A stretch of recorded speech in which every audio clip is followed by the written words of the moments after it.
Bukas daw ang Partido Federal ng Pilipinas para sa lahat ng grupong nais makipagkaisa sa kanila.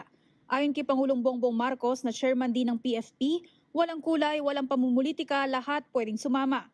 Kagaya ng sinasabi ko nung eleksyon, nung kampanya, kahit naman sino, kahit anong kulay ng kanilang politika, kung handa silang tumulong, bakit hindi natin sila isasama? Isa raw sa mga inaasahan nilang susuportahan ng mga nais maging miyembro ng partido ang hakbang ng pamahalaan sa pagpapalago ng ekonomiya at pagpapababa ng presyo ng mga pangunahing bilihin lalo na ang bigas, pati ang suporta sa darating na 2025 at 2028 elections. Samantala, kaninang umaga sinaksihan ni Pangulong Marcos ang Combined Amphibious Assault Exercise na nilahukan ng nasa 2,000 miyembro ng Armed Forces of the Philippines at Australian Defense Force kasama ang United States Marine Corps.